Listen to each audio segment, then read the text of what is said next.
Pero dito lang sa Hong Kong. Dito lang po. Dito lang sa Hong Kong. Let me ask you a question po. Ano yung pinaka naging reason mo kung bakit nag-decide kang mag-abroad? Dahil po, Pastor, sa sobrang kulang sa financial kasi yung trabaho ng asawa ko is not enough po para sa ano na. Yes po. Pero sa Philippines, nag-work ka ba? Or Yes po. Sa friend ko po na ano po, Japan siya po na second hand. okay, so mga parang buy and sell. Pero hindi sapat talaga. Isa pa na asawa para sa Pero paano nyo napag-usapan ko ng asawa mo? Bali po ako yung nag-decide po na ako talaga mag-work kasi may kapatid ako dito sa Hong Kong po. That time po na yung employer na yung friend ko na nakahanap ng helper po. First time na makahanap nila ng helper kasi nanganak siya. So ikaw na rin yung sinuggest. Opo.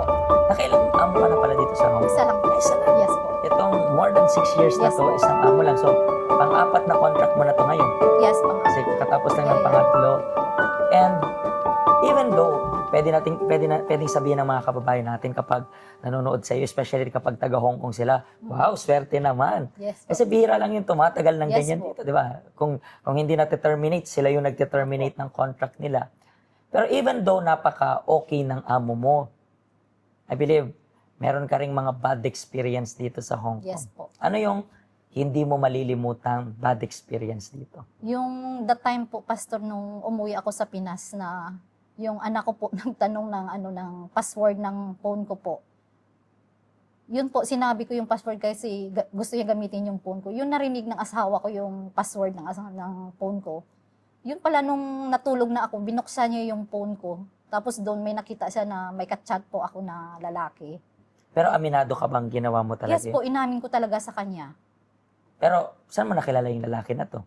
Bali, ka-chatmate ko po sa dating ko din po nung bata. Yung pa kami, mga... So parang kakilala mo yes siya, po, kakilala hindi po. nag-chat, habang nandito ka nun sa Hong Kong. Yes po. So, nung na-discover niya yon, anong naging reaction niya? Sobrang po, yung galit niya sa akin, lahat na masasakit na salita po yung natanggap ko sa kanya. At saka, talagang depressed na siya at gusto niya nang magpakamatay na hindi siya marunong uminom pero that time naglalasing siya at saka gusto niya nang uminom ng mga ng Zone Rocks para lang mamatay, makalimutan niya po yung ginawa ko. Sobrang Pero that time, di ba, umuwi ka and then na-discover it, Yes po. pinabalikan niya pa rin dito sa Hong Kong. yes po, pinabalik pa niya. Bakit daw?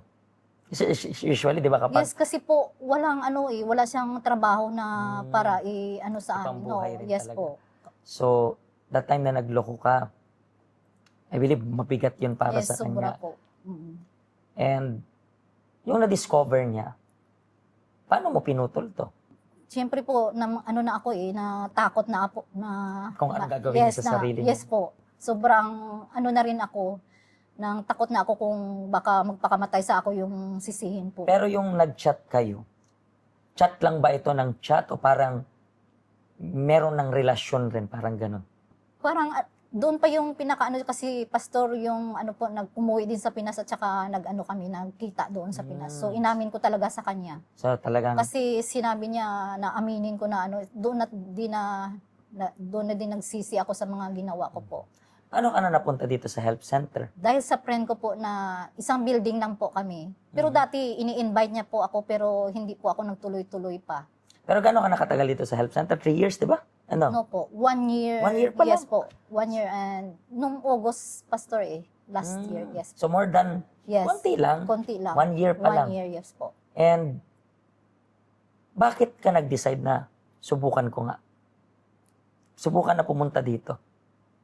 Hindi na ako ng dalawang isip po. Ako na naghanap po ng church na po. Ako na pumunta at saka Yan na yung time na parang na-realize mo yung Yes po. pagkakamali mo. yes po.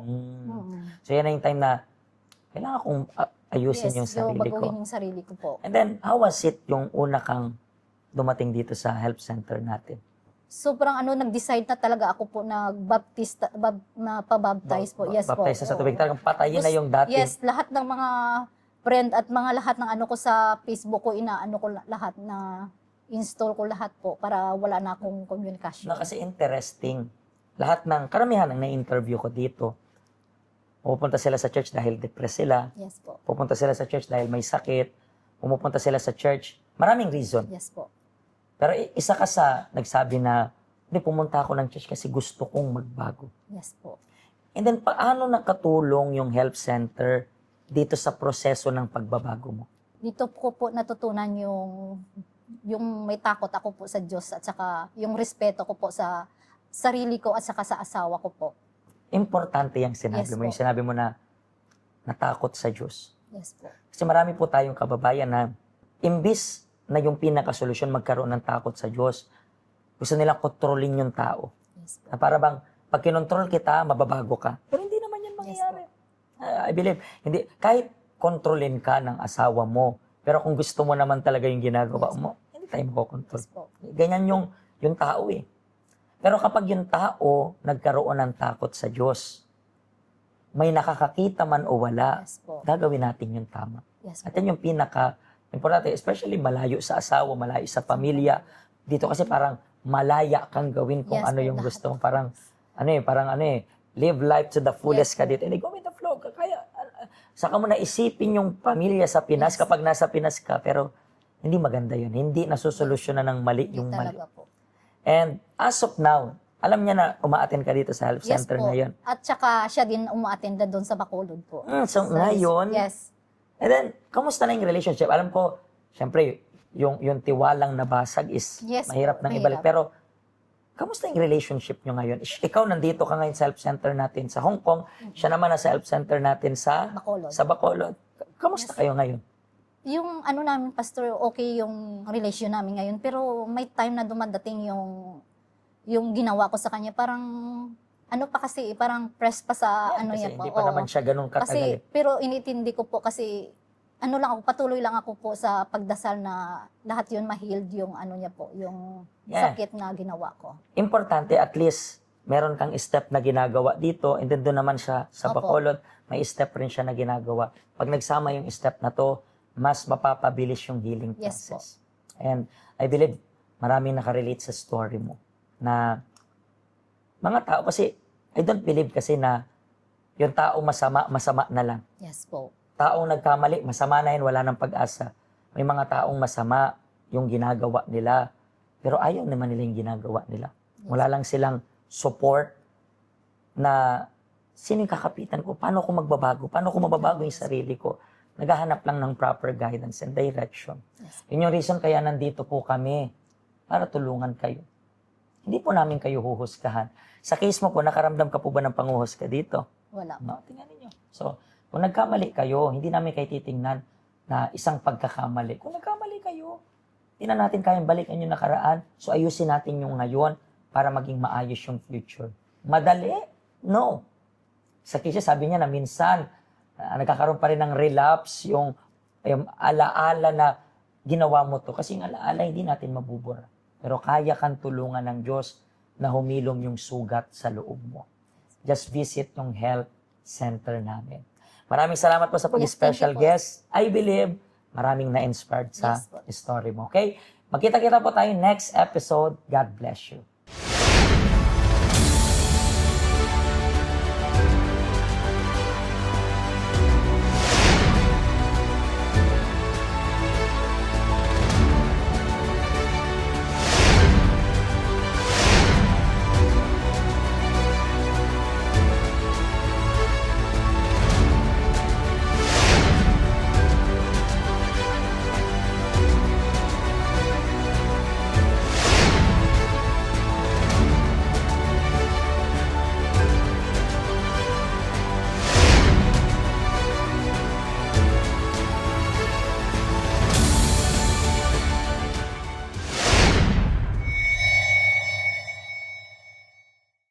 Hello, ako po si Pastor Joshua dito po sa UCKJ Health Center dito po sa Hong Kong. At yung mga napanood nyo pong testimony ay mga testimony ng mga OFW dito sa Hong Kong. Pero I believe makaka-relate rin naman kahit nasaan po kayong bansa. Basta OFW.